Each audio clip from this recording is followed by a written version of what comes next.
Welcome into the blue-white breakdown, Penn State fans. And as you might see, I'm Max Ralph, but beside me is a new face for us here on the show. We've got Chapel Fowler from the State News, covers Clemson.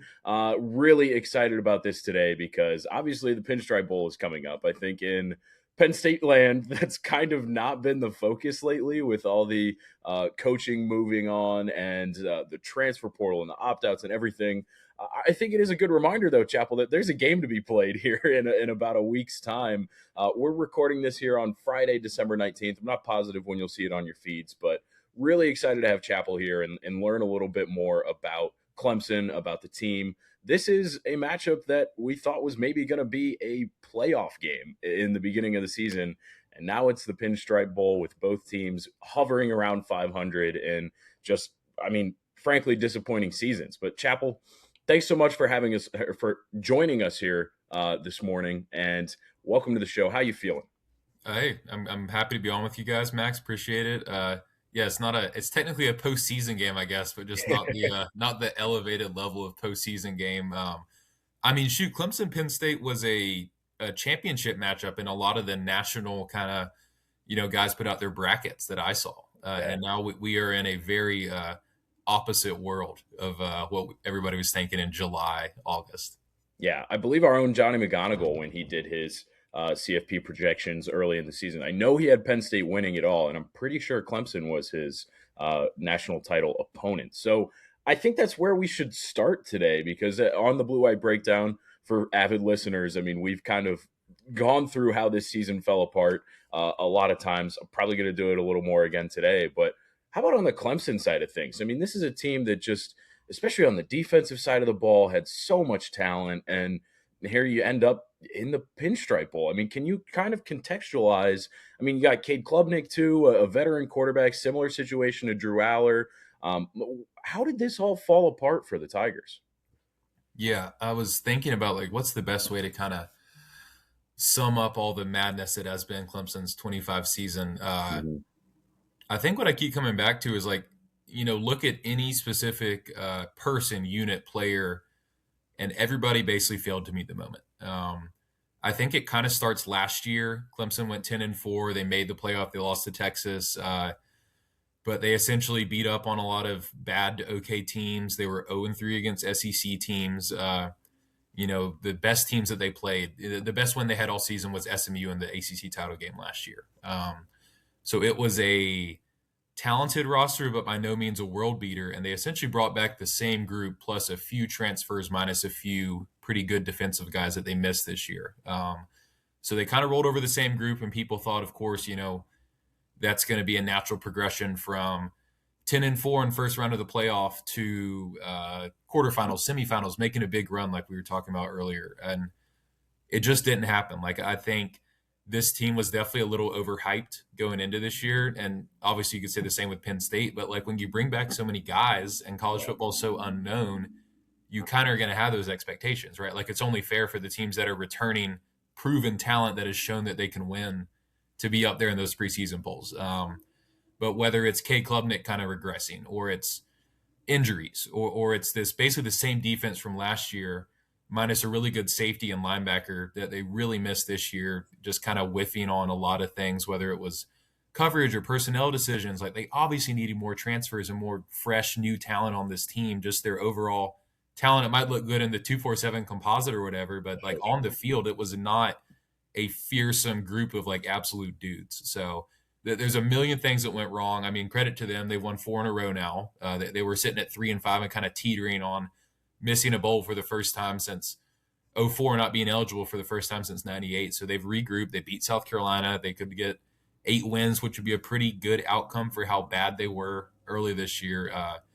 But choose a player, again, person, offensive coordinator, defensive coordinator, Dabo himself, anybody, choose anybody. And they did not do their job at the top level this year. And that's why they're sitting here in the Pinstripe Bowl instead of the CFP. Man, I just, outside of if you go back to last year, everything you said there kind of applies to Penn State, in my opinion. It's ironic. It's so ironic because the one that jumped out to me too was missing a safety and a linebacker who meant so much to last year's team. Penn State didn't have Abdul Carter and Tyler Warren. I mean, those are two All-Americans that Right. simply didn't replace this year, and you felt that impact. I wonder, based on what you said and what we've seen from Penn State, you said Clemson needed more transfers. Penn State definitely needed more transfers. I mean, there was not enough depth at linebacker. That's something we've talked about a ton. Edge rusher needed more depth, et cetera, et cetera. I wonder, like, how much in today's college football can teams really run back the same roster? And should they be getting that preseason bump like we've seen? Because Penn State and Clemson both did it, and they have not ended up in their desired places, as we know. I wonder, like, how much do you need transfers to succeed? I mean, ESPN had a great stat a while ago about teams that added the most experience with transfers, starts per transfer, and basically all of the teams in the top 10 were either ranked or in the playoff. And I'm curious. I mean, I know Dabo's always been kind of against the portal, or at least from an outsider's perspective, he's been a little against the portal. James Franklin was kind of the same way. How do you feel about that? I mean, do you think is there like a world where you kind of need transfers to win nowadays? You don't need a full lineup of transfers, but you need high impact guys that can play supplementary roles and can fill in the spots whenever you have people that transfer or get injured, or just people that you whiff on in the recruiting process where after 1 or 2 years it's just kind of apparent like this guy's not going to be a contributor. Mhm. I think a huge part of the Clemson transfer discourse is just the fact that they don't really cut guys, for lack of a better term. There's a million programs out Yeah. there, probably just about every program in the SEC and most power conference teams. If there's a guy on your roster that's been on that team for 2 or 3 years and there's no clear path to playing time, coaches sometimes nicely, sometimes a little more bluntly, will kind of meet with them and say, hey, like, this is probably not going to be the spot for you to succeed if you want to look elsewhere. Mhm. Sometimes that can be a very awesome, cheery, mutual conversation. Sometimes it's a little bit tougher. Dabo Swinney will not do that. He has doubled down on that a million times. He's a former walk-on himself who came from a tough background and has really succeeded and really sees the value in the educational and like the opportunity part of letting guys play college football. There are a lot of guys on their roster right now. And again, it doesn't matter as much now with the 105 scholarship limit, but Right. they have had guys occupying scholarship spots, which again, if you want to do that, stick to your guns. That's your decision. I respect it. But they have had guys occupying scholarship spots who really have not contributed at all. And it's been like that for a while. And those misses add up, those recruiting whiffs add up, the injuries, the transfers out add up. And it gets you at a point like this year, like at safety specifically.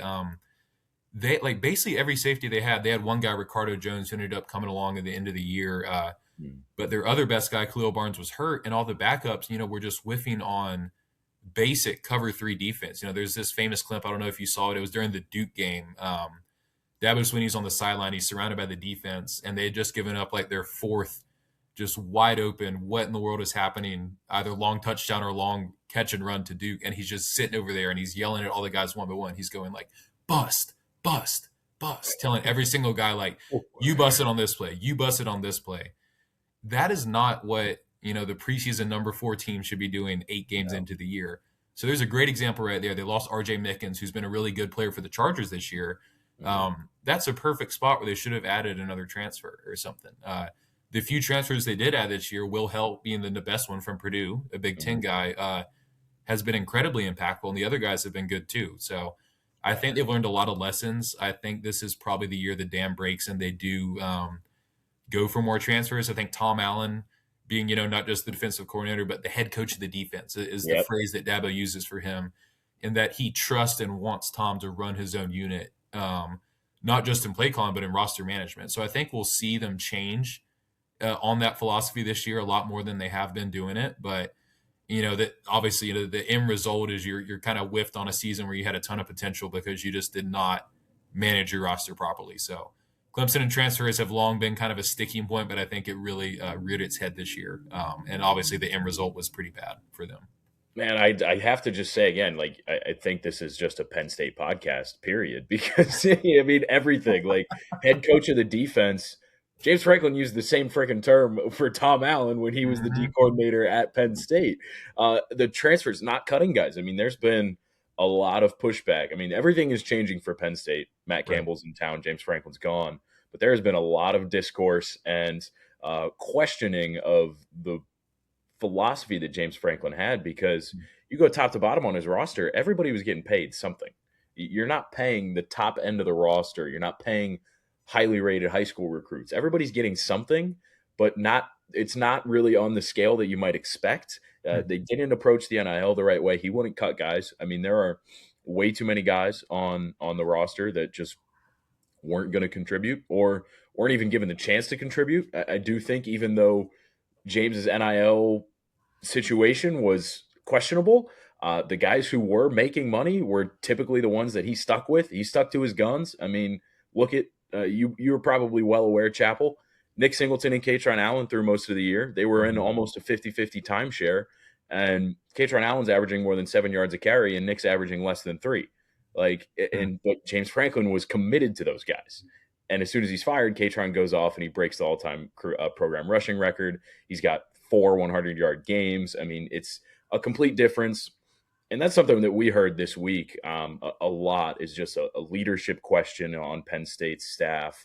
Not just the staff, but the players. Things changed so much when Terry Smith took over as the interim.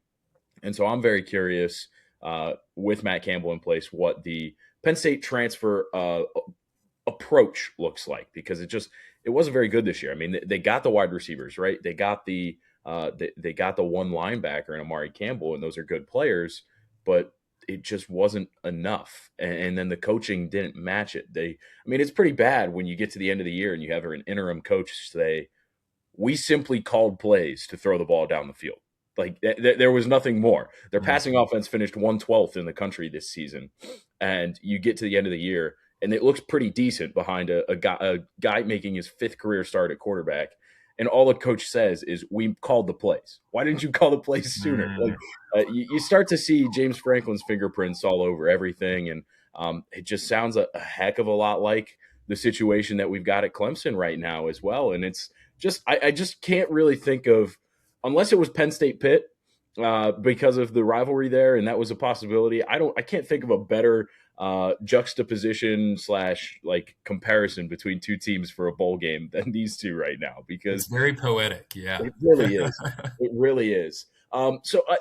Chapel, we should probably move on and talk a little bit about the game itself. Penn State and Clemson are both dealing with opt-outs. Penn State's got a ton of seniors. Clemson does as well. Some guys who are going to the draft. Give us the rundown. Who's opted out so far? Who are the big ones that fans are going to be missing in this game, and who might step up in their place? Yeah, I was trying to think about the best way to lay this out, because there's a million things going on. So the top of line number is there are 27 scholarship players that were on Clemson's roster active in week 1 that are not going to be in this game, whether that's injury, opt-out, et cetera. I think probably the better number, because that includes like mid-year injuries. The better number is there were 12 guys who were active and playing and on the roster available for the regular season finale against South Carolina less than a month ago that are not going to be in this game. And of those 12, 8 of them are starters. So defense has been hit really, really hard by injuries and opt-outs. You've got, Peter Woods, defensive tackle, opted out. TJ Parker, defensive end, opted out. Avion Terrell, cornerback, opted out. And DeMonte Capehart, defensive tackle, opted out. Those are 4 guys who started against South Carolina, have been, really good to awesome this year, are all headed to the draft. And then you've got Wade Wood as one of their linebackers who hurt his shoulder in that South Carolina game, which he actually played really well in, and he's out too. And then you've got on offense, they're down another offensive lineman, and Antonio Williams, their best wide receiver. He has a shoulder injury and is not going to play too. And I'm forgetting who the other starter is. Khalil Barnes, safety, who's transferred. So, there's probably the Cliff's Notes is 8 starters from the South Carolina game, which was probably their best game of the year, like a really tough, gritty win against an SEC team. Obviously, they're big in-state rival that aren't going to be on the roster for this game. We were out at practice Monday and Wednesday of this week, and especially at the defensive end and defensive tackle groups when they were practicing, like it was like a skeleton crew. There just were so few literal bodies out there. So there's going to be a ton of young guys that are going to get thrown into the fire. I think that's a really good thing for their development. Like this is kind of what bowls exist for nowadays. There's all these opt outs and stuff, but I'm sure there's a young guy on Penn State too. That, like somebody's going to have an awesome story and they're going to kind of start their career trajectory by playing really well in the Pinstripe Bowl. But that's where Clemson's at. They are not immune to the opt outs by any means. They've had a bunch of them. I don't know how particularly thrilled Dabo is about them. He didn't really want to elaborate on those conversations. When I asked him about them, he said they were, quote, great, and quickly moved on to talking about the guys who have opted in. So, yeah. And I know Penn State's in a similar boat. How many are they up to now? Do you know? Is there a hard number? So Penn State's at 4 opt-outs right now. And then they've also had 2 fairly impactful guys enter the transfer portal. So the 4 opt-outs are, one's on the offensive line, Vanga Ioane, who's an All-American this year. And then Nick Singleton as well, running back, very good player.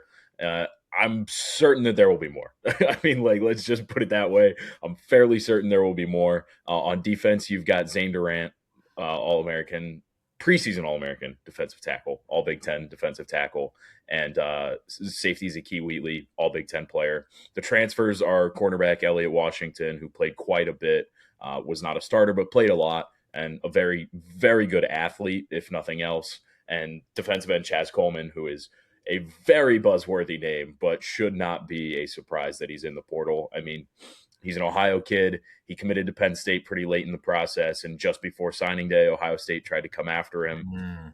You put the pieces together there. I'm not going to do it for anybody else. We'll see how it plays out. Very talented kid. Struggled a little bit in Big Ten play because he just didn't have the size quite yet. He's a good pass rusher, has a great future at an important position.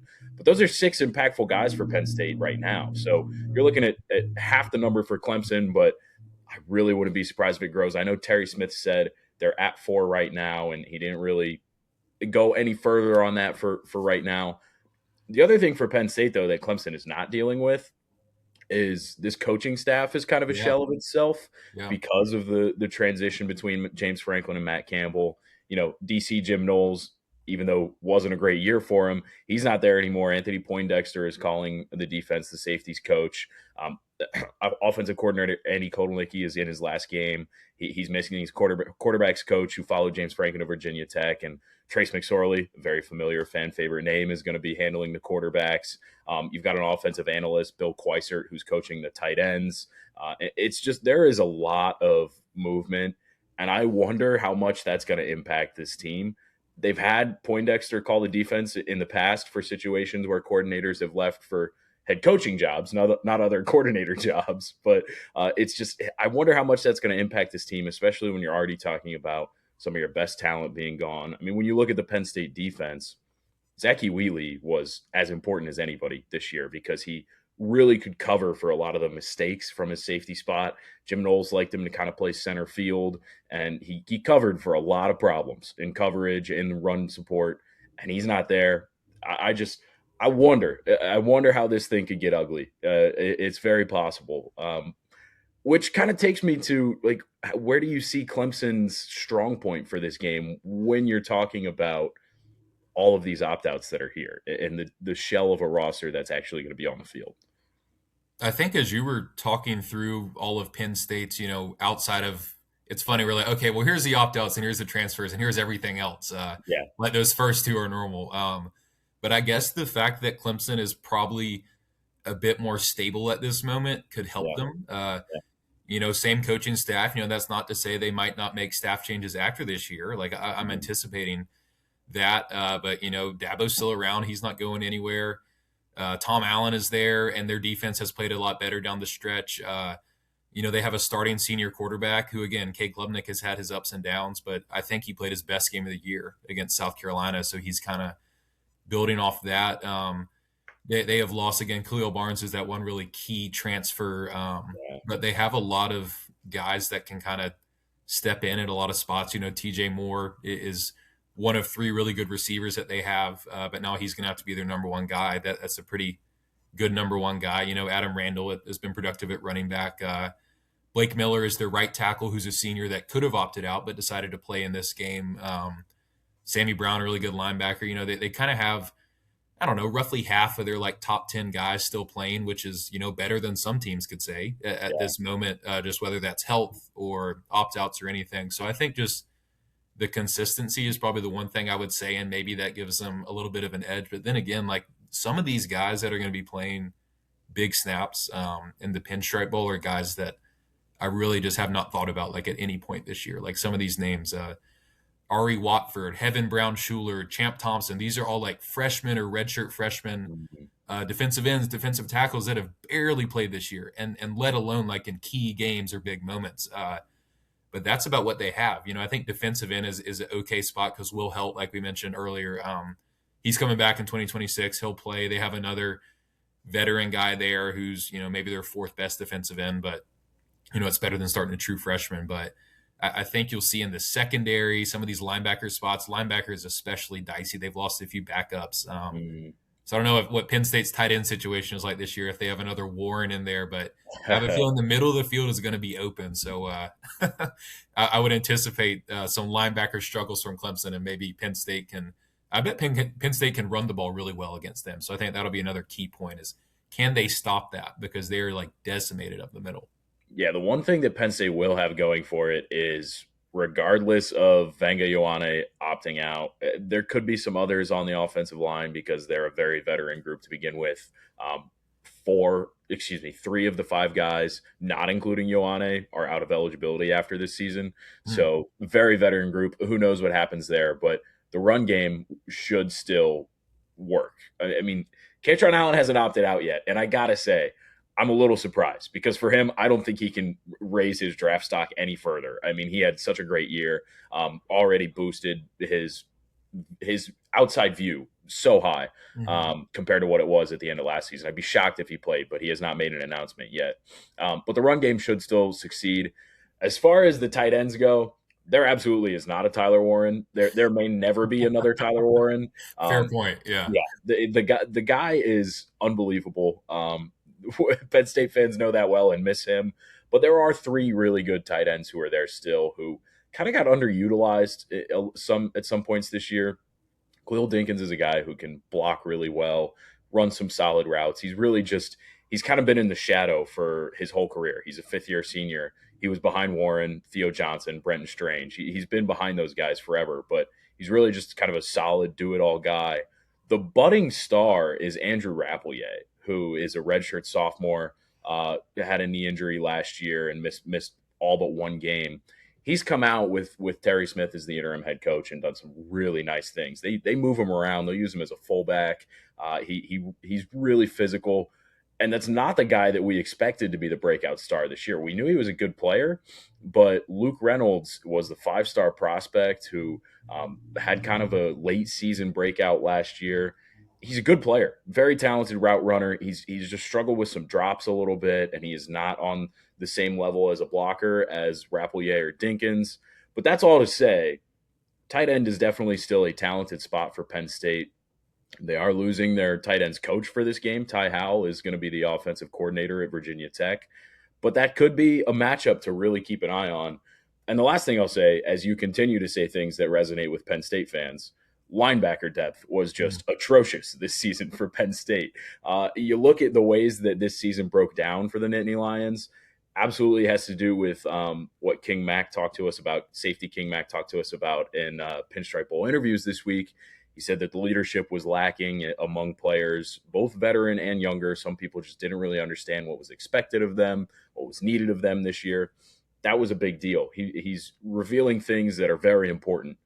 But when you talk about the on-field stuff too, linebacker was a mess. They had two fantastic linebackers to start the year, Amari Campbell and Tony Rojas. Rojas goes down with an injury after the Oregon game, and it just doesn't look the same. Jim Knowles' scheme is completely overmatched against Nico Iamaleava of UCLA, Mark Gronowski of Iowa. These guys are running all over them. The defense looks hapless because Jim Knowles was really banking on these two linebackers being able to fly around and do a lot of things. And they did at the start of the season. They were great, but you lost Rojas, and there was not a guy there who could do what he did.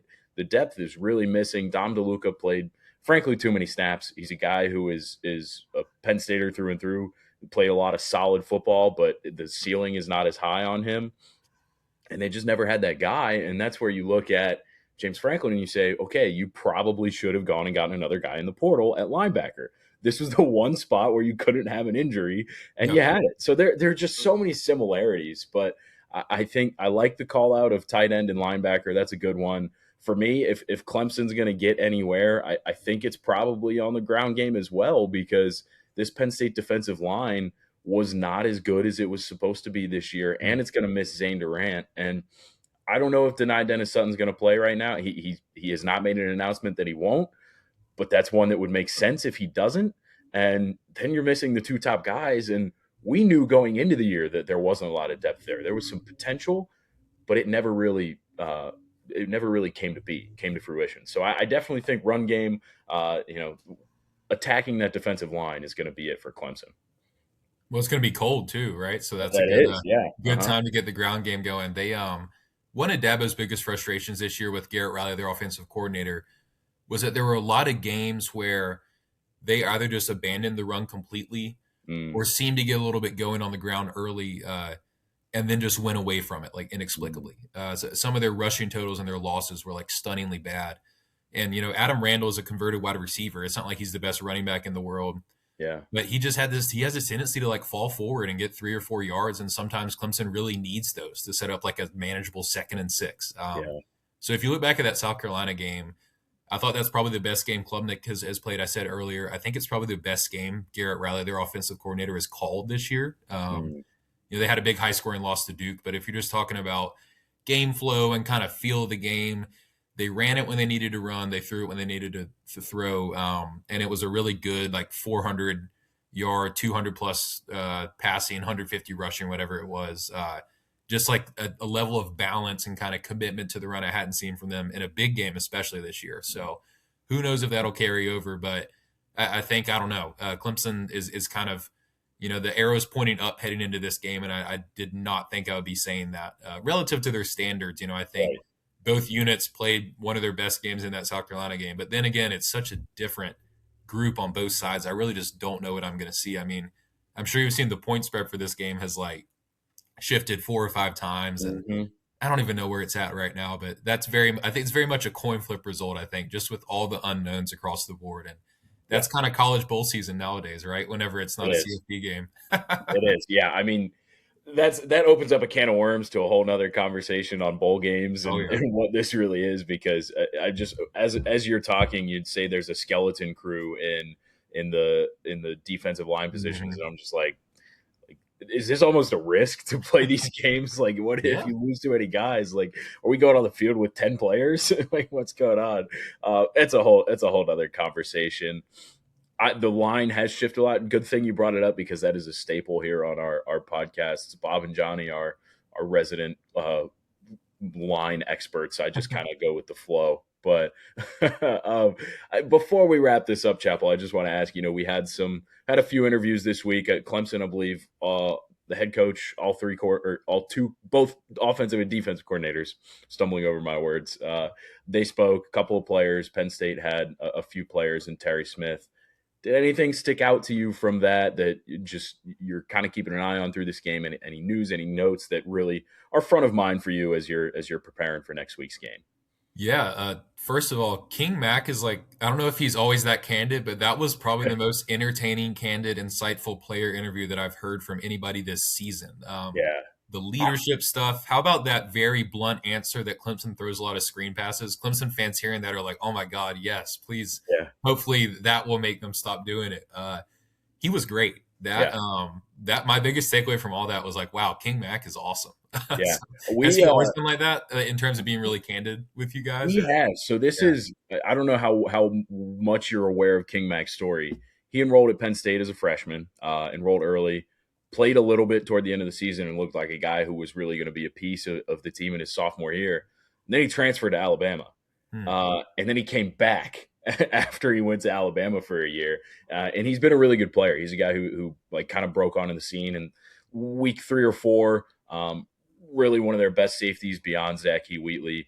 He's undersized, but a great player. And he has, like, the more we get to talk to him, the more we realize how candid he is. And it's been really refreshing, because that has just not been the yeah, case with anybody under James Franklin over the years. I mean, the guys are understandably buttoned up about what they say. James Franklin always has been in his interviews and press conferences.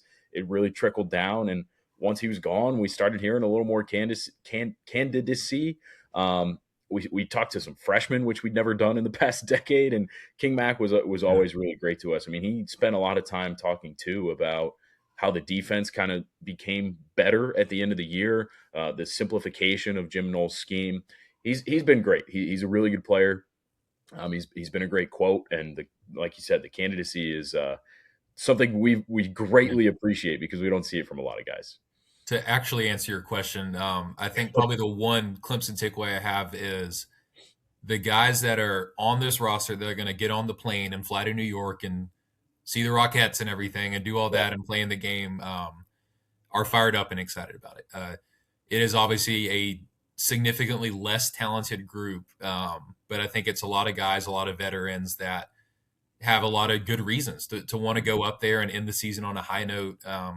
These stats always shift, and it's funny. Like we were for the longest time, Dabo would talk about how many consecutive 10-win seasons they've had, and then they didn't have a 10-win season, and it was 9-win seasons, and now one of their sticking points is Clemson can become one of three schools to have 8 or more wins each of the past 15 seasons with Georgia and yeah, Alabama, which is again the kind of the goalpost shift on that, but that's still a pretty good accomplishment. That this team has kind of climbed itself out of the gutter and avoided being the worst team of Dabo's tenure in terms of overall record and stuff. I think there's some proof of concept. 2 years ago, Clemson went 8-4, started 4-4, won 4 games, and then they beat Kentucky in the Gator Bowl. mhm, Kate Klubnik had a really good game-winning drive in that game. The entire team played well. It was kind of like a rallying point and a really nice way to end the year. And then obviously they take that and make the playoff. So they talked about that this week, whether that's the veteran guys talking about, setting up the 26 team in the right spot, or some of the younger guys talking about, we can use this as a launching off point of sorts. I think they see the value in like what a win in this Pinstripe Bowl would mean.